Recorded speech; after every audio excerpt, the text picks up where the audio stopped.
जय गुरुदेव। मेरा नाम अमृता आशुतोष वडनगेकर है। मैं एक टीचर हूँ। मैं खुद के अबैकस क्लास चलाती हूँ सिंहगढ़ रोड पुणे एरिया में, और मैं एक साइंस टीचर भी हूँ।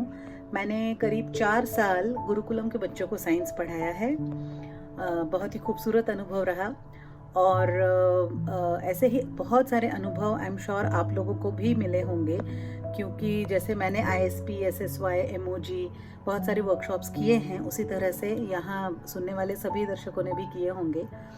और इन सब वर्कशॉप्स के बाद जो अनुभव आते हैं उनके बारे में ही मैं थोड़ा शेयर करना चाहूँगी।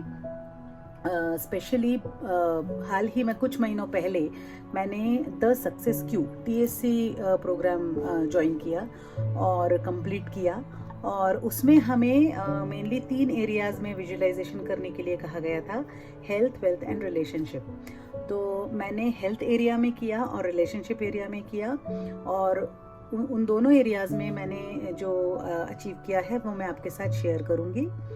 सबसे पहले मैंने रिलेशनशिप एरिया में काम करना शुरू किया।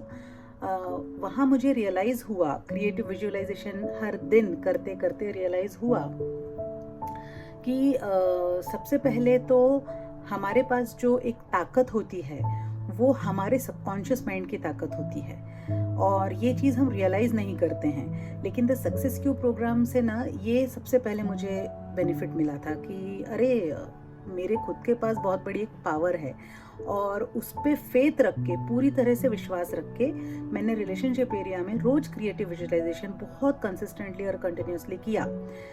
और ये रियलाइज़ हुआ मुझे करते करते कि मेरे अंदर बहुत बड़ा डर है रिलेशनशिप्स को लेके, जिस वजह से मैं कोई भी रिश्ता मेरा फ्रीली जी नहीं पाती थी।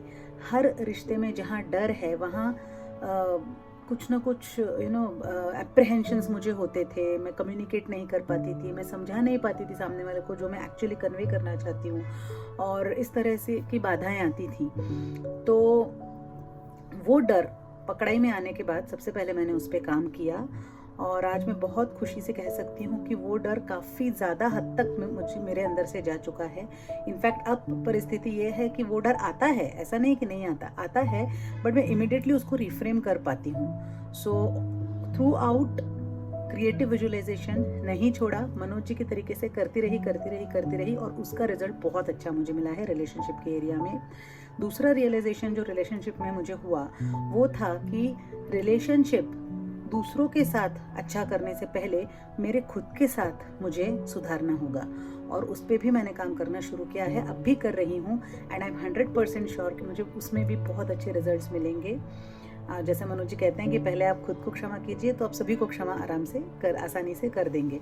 सो आई एम श्योर कि इस एरिया में भी मैं अचीवमेंट ज़रूर करूँगी। अब आता है हेल्थ का area, and I am really glad, मैं बहुत खुश हूँ आप सभी से ये शेयर करते हुए कि मैंने गोल रखा था कि 30 सितंबर के दिन जब मैं वेइंग स्केल पे खड़ी होंगी तो मुझे 64 किलो 64 किलो दिखेगा। मेरा वज़न TSC के टाइम पे 68-70 ऐसा फ्लक्चुएट होता था, और 68 से नीचे जाता ही नहीं था।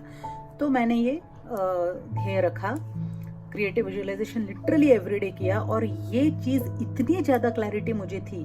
30 सितंबर क्लियर था, वेइंग स्केल क्लियर था, 64 किलो क्लियर था। जब भी मैं हेल्थ के बारे में सोचती थी तो मुझे वो वेइंग स्केल एकदम क्रिस्टल क्लियर दिखता था, उसमें 64 केजीज क्रिस्टल क्लियर दिखता था, और कैलेंडर में 30 सितंबर क्रिस्टल क्लियर दिखता था। ये क्लैरिटी मुझे बहुत ज़्यादा थी। इस जर्नी में बीच में ऑलमोस्ट 2 महीने बहुत सेटबैक आया। मैं ना एक्सरसाइज कर पाई ठीक से, ना फूड रूटीन फॉलो कर पाई। तो मैंने फूड रूटीन भी फॉलो कर रही थी, एक्सरसाइज भी कर रही थी, और क्रिएटिव विजुअलाइजेशन से इसको बहुत गति मिली। एंड उस 2 महीने के सेटबैक के बावजूद कल 30 सितंबर को जब मैंने वेइंग स्केल पे कदम रखा तो वेइंग स्केल ने मुझे 65 केजीज का खूबसूरत आंकड़ा दिखाया, and I was just glad, happily surprised, amazed कि wow, yes it has worked. So दोस्तों, जैसे अगर ये मेरे लिए काम कर सकता है तो सभी के लिए काम कर सकता है, आई एम श्योर। और मेरा नेक्स्ट गोल जो है 30 नवंबर तक 60 केजीज अचीव करने का, आई एम श्योर मैं आप सबके साथ इसी तरह से वो भी शेयर करूँगी। Thank you, thank you, thank you.